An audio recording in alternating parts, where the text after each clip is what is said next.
கரூர் தாவேக பிரச்சார கூட்டத்தில் உயிரிழந்த 39 பேரின் குடும்பங்களுக்கு தலா ரூபாய் 20 லட்சம் நிதி உதவி வழங்கப்படும் என விஜய் அறிவிப்பினை வெளியிட்டிருக்கிறார்.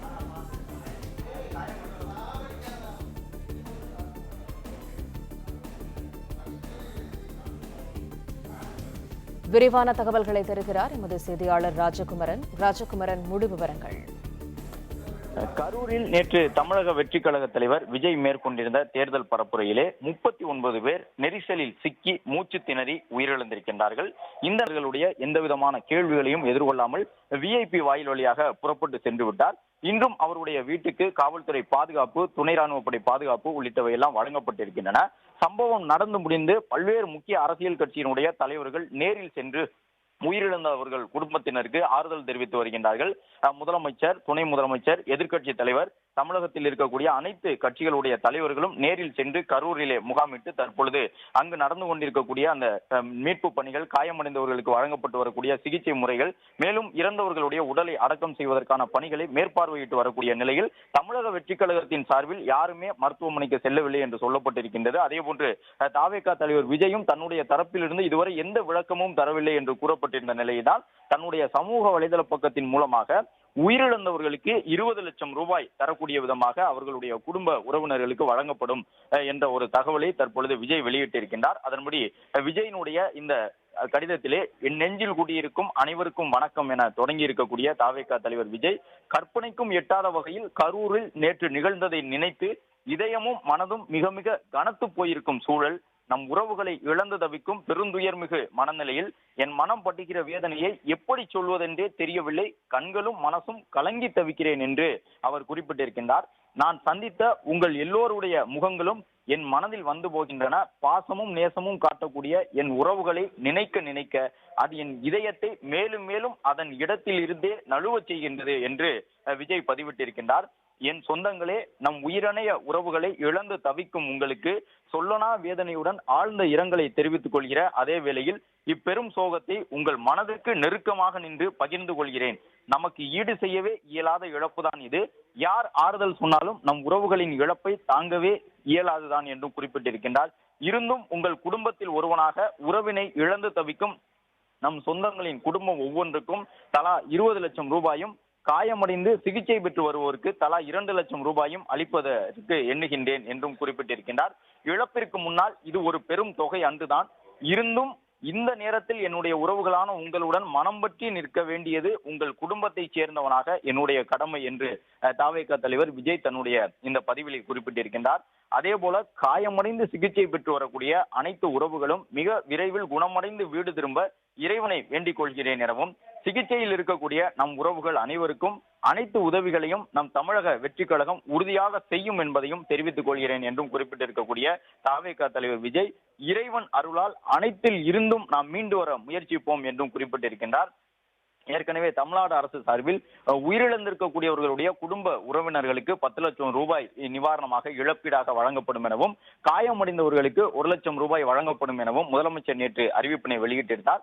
இந்த நிலையில் தற்பொழுது தமிழக வெற்றி கழக தலைவர் விஜய் அதை காட்டிலும் 1 மடங்கு கூடுதலான தொகை என்று குறிப்பிடக்கூடிய விதமாக உயிரிழந்தவர்களுடைய குடும்ப உறவினர்களுக்கு 20 லட்சம் ரூபாயும், காயமடைந்து சிகிச்சையில் இருக்கக்கூடியவர்களுக்கு 2 லட்சம் ரூபாயும் அளிக்க எண்ணுகின்றேன் என்று குறிப்பிட்டிருக்கின்றார். மற்றபடி தாவேகா தலைவர் விஜய் வெளியிட்டிருக்கக்கூடிய இந்த அறிக்கையிலே நேற்று ஏற்பட்ட அந்த கொடுந்துயர சம்பவத்திற்கு பின்னணியில் ஏதேனும் இருந்ததா என்பது உள்ளிட்ட எந்த விவரங்களையும் அவர் தெரிவிக்கவில்லை.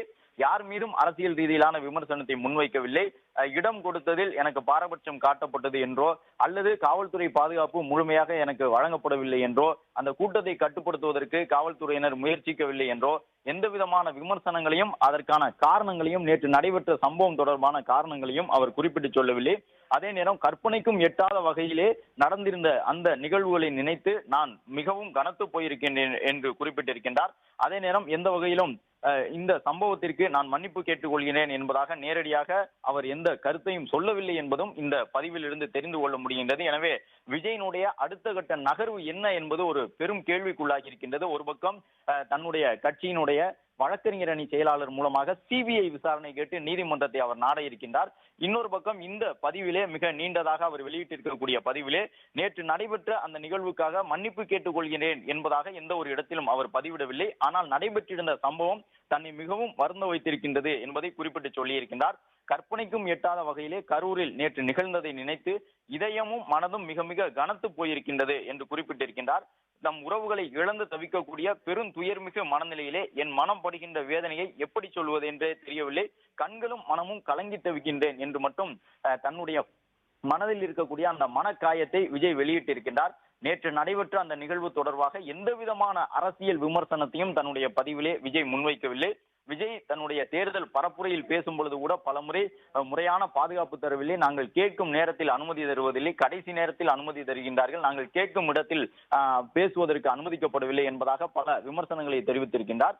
இப்போது ஒரு 39 என்கின்ற அளவு தமிழ்நாட்டு அரசியல் வரலாற்றிலேயே இது போன்ற ஒரு துயரச் சம்பவம் எந்த கட்சி நடத்திய நிகழ்விலும் நடந்தது இல்லை என்று சொல்லக்கூடிய வகையிலாக 39 பேர் உயிர் துடிதுடிக்க பரிதவித்து அங்கே இறந்து போயிருக்கின்றார்கள்.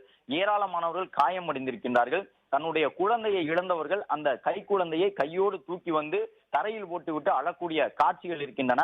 ஒரே ஒரு பள்ளம் வெட்டப்பட்டு அந்த பள்ளத்திற்குள் தன்னுடைய 2 குழந்தைகளையும் அடக்கம் செய்துவிட்டு அழுது கொண்டிருக்கக்கூடியவர்கள் அந்த கரூரை சுற்றி இருக்கக்கூடிய கிராமங்களில் பலர் இருக்கின்றார்கள். இவ்வாறு 39 பேர் உயிரிழந்திருக்கின்றார்கள். இளைஞர்கள் இறந்திருக்கின்றார்கள், பெண்கள் இறந்திருக்கின்றார்கள், குழந்தைகள் இறந்திருக்கின்றார்கள். இந்த சூழ்நிலையில் அந்த சம்பவத்திற்கு என்ன காரணம் என்பதை விஜய் இந்த பதிவிலே அவர் தெரிவிக்கவில்லை. ஒருவேளை அது தொடர்பாக அடுத்தடுத்து அவர் பதிவிடக்கூடும் என்று எதிர்பார்க்கப்படுகின்றது. அதே நேரம் சிபிஐ விசாரணை வேண்டும் என்று கேட்டு நீதிமன்றத்தையும் தமிழக வெற்றி கழகத்தின் சார்பில் நாட இருக்கின்றார்கள். தாவேகாவினுடைய ஒரு சில தொண்டர்கள் நேற்று நின்றவர்கள் எல்லாம் இதற்கு பின்னணியில் சதி இருக்கின்றது, எங்களை சிக்க வைப்பதற்கான முயற்சி இது, திட்டமிட்டு நடத்தப்பட்டிருக்கக்கூடிய ஒரு செயல் இது என்றெல்லாம் விமர்சனங்களை முன்வைத்திருந்தாலும் தமிழக வெற்றி கழகத்தினுடைய தலைவர் விஜய் இதுவரை நேரடியாக எந்த விதமான விமர்சனத்தையும் முன்வைக்கவில்லை. அதே நேரம் நடந்த தவறுக்கு நான் தான் பொறுப்பு என்று குறிப்பிடக்கூடிய வகையிலே எந்த வகையிலும் அவர் மன்னிப்பு கேட்பதாகவும் இந்த பதிவில் வரிகள் இடம்பெறவில்லை. முழுக்க முழுக்க நடைபெற்ற சம்பவத்தால் தான் எந்த அளவு மனதளவில் உருக்குலைந்து போயிருக்கின்றேன் என்பதை சுட்டிக்காட்டக்கூடிய வகையிலே கற்பனைக்கும் எட்டாத இந்த நிகழ்வை பார்த்து என்னுடைய மனதும் இதயமும் மிக மிக கனத்து போயிருக்கின்றது என்று குறிப்பிட்டிருக்கின்றார். உறவுகளை இழந்து தவிக்கக்கூடிய இந்த பெருந்துயர்மிகு மனநிலையில் என் மனம் படுகின்ற வேதனையை எப்படி சொல்வதென்றே தெரியவில்லை என்று குறிப்பிட்டிருக்கின்றார். கண்களும் மனதும் கலங்கி தவிப்பதாகவும் தாவேகா தலைவர் விஜய் கூறியிருக்கின்றார். மேலும் உயிரிழந்தவர்களுடைய குடும்ப உறுப்பினர்களுக்கு இழப்பீடாக 20 லட்சம் ரூபாயை விஜய் வழங்குவதாக தெரிவித்திருக்கின்றார். அது மட்டுமல்லாமல் 2 லட்சம் ரூபாய் என்ற அளவிலே காயமடைந்து சிகிச்சையில் இருப்பவர்களுக்கு நிதியுதவி செய்யப்படும் என்ற ஒரு தகவலையும் தன்னுடைய இந்த பதிவிலே விஜய் குறிப்பிட்டிருக்கின்றார். மேலும் இறைவன் அருளால் அனைத்தில் இருந்தும் நாம் மீண்டு வர முயற்சிப்போம் என்றும் விஜய் கூறியிருக்கின்றார்.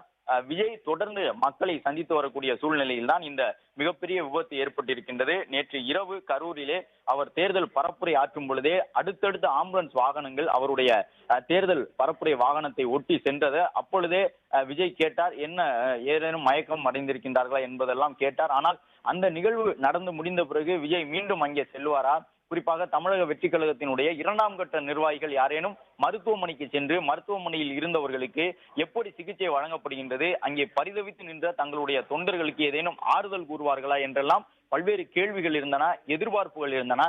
ஆனால் விஜய் சென்னைக்கு விரைந்து விட்டார். தமிழக வெற்றி கழகத்தினுடைய மற்ற 2ஆம் கட்ட நிர்வாகிகள் யாருமே அங்கே இல்லை. அனைவருமே எங்கே சென்றார்கள் என்று தெரியாத வகையிலே தலைமறைவாகிவிட்டார்கள். இந்த நிலையில் தான் தற்பொழுது தமிழக வெற்றி கழக தலைவர் விஜய் என் நெஞ்சில் கூடியிருக்கும் அனைவருக்கும் வணக்கம் என்று குறிப்பிட்டு இந்த பதிவினை வெளியிட்டிருக்கின்றார். அதன்படி நான் சந்தித்த உங்கள் எல்லோருடைய முகங்களும் என் மனதில் வந்து போகின்றன. பாசமும் நேசமும் காட்டக்கூடிய என் உறவுகளை நினைக்க நினைக்க அது என் இதயத்தை மேலும் மேலும் அதன் இடத்திலிருந்தே நழுவ செய்கின்றது என்றும் விஜய் குறிப்பிட்டிருக்கின்றார். என் சொந்தங்களே, நம் உயிரணைய உறவுகளை இழந்து தவிக்கக்கூடிய உங்களுக்கு சொல்லனா வேதனையுடன் ஆழ்ந்த இரங்கலை தெரிவித்துக் கொள்கின்ற அதே வேளையிலே இந்த பெரும் சோகத்தை உங்கள் மனதுக்கு நெருக்கமாக நின்று பகிர்ந்து கொள்கிறேன் எனவும் அவர் குறிப்பிட்டிருக்கின்றார். இது ஒரு சோகமான சம்பவம் என்பதை விஜய் தெளிவுபடுத்தி இருக்கின்றார். ஆனால் இந்த சம்பவத்திற்கு தான் சந்தேகிக்கக்கூடிய காரணங்கள் ஏதேனும் இருக்கின்றனவா என்பது குறித்து விஜய் இந்த பதிவிலே எதுவும் சுட்டிக்காட்டவில்லை.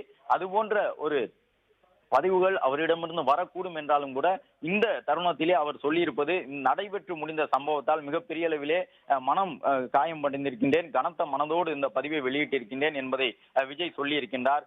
நம்முடைய உயிரணைய உறவுகளை இழந்து தவித்திருக்கக்கூடிய சூழலில் நான் இருக்கின்றேன் என்றும் விஜய் குறிப்பிட்டிருக்கின்றார். ஆழ்ந்த இரங்கலை தெரிவித்துக் கொள்வதாக விஜய் கூறியிருக்கின்றார்.